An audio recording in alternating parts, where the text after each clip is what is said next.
Que vous pourriez m'expliquer la raison de votre présence ici aujourd'hui? La raison c'est la même que tout le monde. Nous espérons faire entendre au gouvernement que son projet de réforme de la retraite est un non-sens au regard de l'économie lui-même, ainsi qu'au regard du respect qui est dû à une certaine forme d'humanité. Je vais m'expliquer rapidement. Dans les années 70, il fallait 3 salariés pour payer la retraite de 2 salariés.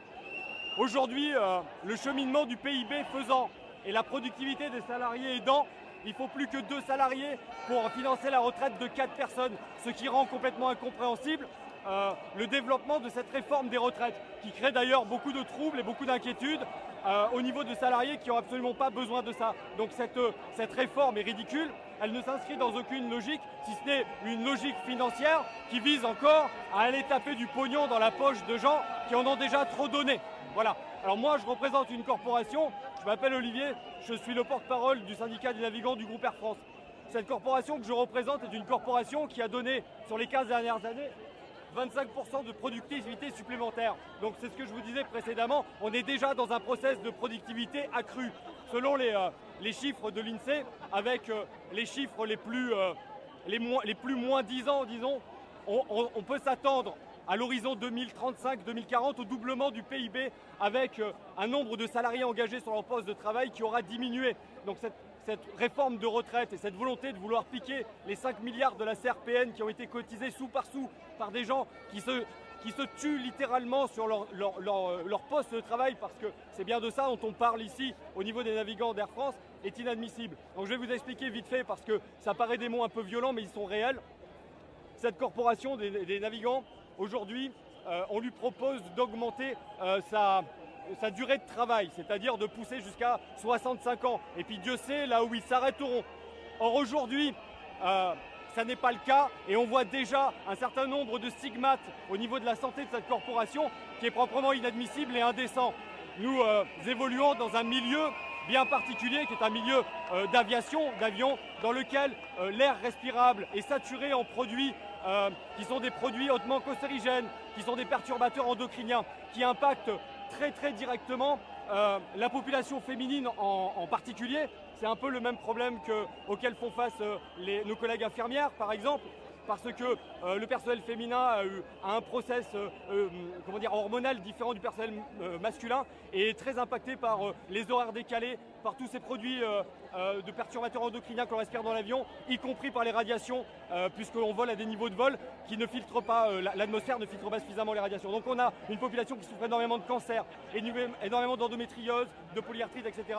Allonger la retraite, allonger la durée de vie, la durée de travail de ces salariés-là, c'est littéralement un crime qui va générer un problème de santé qui va être, à mon avis, égal à celui de l'amiante. Donc nous prévenons le gouvernement.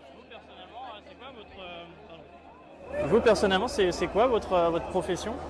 Ma profession, moi, c'est steward. Steward, d'accord. Voilà, je suis au secrétariat général du SNGF, le syndicat des navigants du groupe Air France, et on s'occupe de protéger cette corporation qui est excessivement sensible en termes de santé en particulier. Voilà, il ne s'agit pas là d'argent, il ne s'agit pas là de volonté de vouloir partir plus tôt par rapport à d'autres corporations, etc. Il s'agit simplement là de protéger ces gens d'un impact physique qui va de toute façon réduire leur durée de vie. Plus ils travailleront et plus ils mourront tôt. Donc ça, c'est parfaitement inadmissible. Vous êtes venu ici à l'appel finalement des avocats. Est-ce que vous pourriez expliquer pourquoi c'est important de venir aujourd'hui et pas aux côtés de certains syndicats ou même le samedi aux côtés des Gilets jaunes? Alors, nous, le problème que nous avons, c'est que, effectivement, les gens que vous voyez ici sont tous de repos, d'accord? Il ne s'agit pas de mettre notre entreprise en difficulté financière. Vous n'êtes pas en grève, du coup? Non, nous ne sommes pas en grève. Il ne s'agit pas de mettre Air France en difficulté financière et nos passagers en grande difficulté pour un problème qui ne regarde que notre corporation et le gouvernement de la France, d'accord? Donc ça, c'est la première chose. Maintenant, si on ne vient pas le samedi, c'est que c'est très difficile de mobiliser les gens d'Air France qui sont donc de repos et qui doivent faire rentrer ces choses-là dans un planning. Et vous savez très bien qu'Air France vole 24 heures sur 24 à travers le monde. Et donc le samedi, pour nous, c'est un jour comme les autres. Donc mobiliser autant de monde sur place pour faire valoir nos motivations, eh bien c'est très difficile. Donc on a profité de cette manifestation-là pour nous joindre de manière amicale à nos collègues avocats, à nos collègues infirmiers, etc., à nos collègues de la RATP aussi. On a beaucoup de personnes, des représentants comme vous, qui nous expliquent que c'est peut-être le début de quelque chose, qu'on va avoir de plus en plus de mouvements vis-à-vis des retraites. Par exemple, comment ça va être le cas pour des professions, si vous n'êtes pas les seuls qui m'ont dit que c'était un peu dur de mobiliser? Comment vous allez faire justement pour exprimer votre mécontentement avec justement des disponibilités un peu plus compliquées? Ça, il va falloir qu'on en parle tous ensemble, évidemment. Ce ne sont pas des choses... Là, j'allais dire le combat débute, mais en fait il débute pas parce que vous avez vu que ça fait quand même un an que les Gilets jaunes sont dans la rue. Ils ont des revendications qui rejoignent les nôtres de toute façon, en particulier une revendication universelle qui va vers une société qui serait plus bienveillante et qui s'inscrirait plus dans un cercle vertueux. Nous, c'est ce qu'on demande aussi en tant que syndicaliste.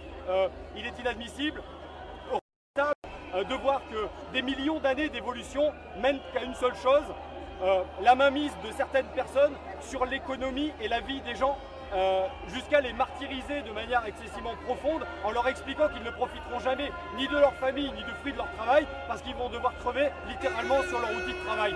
Donc effectivement, c'est probablement le début de quelque chose, et s'il faut qu'on se batte contre un système, parce qu'aujourd'hui on ne se bat pas contre un gouvernement, c'est-à-dire M. Macron et toute sa clique gouvernementale, ils n'ont pas vocation à rester là très longtemps, mais ils seront suivis par des gens qui vont être dans la même mouvance. Donc nous, on se bat contre une idée, on ne se bat pas contre des gens. Donc si c'est le point de départ d'un combat contre des idées, je peux vous garantir que oui, actions-le. Merci beaucoup de votre témoignage. Je vous en prie. Je vous souhaite une bonne journée. Merci à vous. Voilà le témoignage donc, de ce steward qui est également représentant syndical chez Air France. Vous l'avez vu, un témoignage intéressant qui montre bien certaines complexités vis-à-vis de professions qui ont bien des particularités professionnelles très fortes et qui entendent bien se faire entendre aujourd'hui dans cette manifestation de nombreuses professions libérales.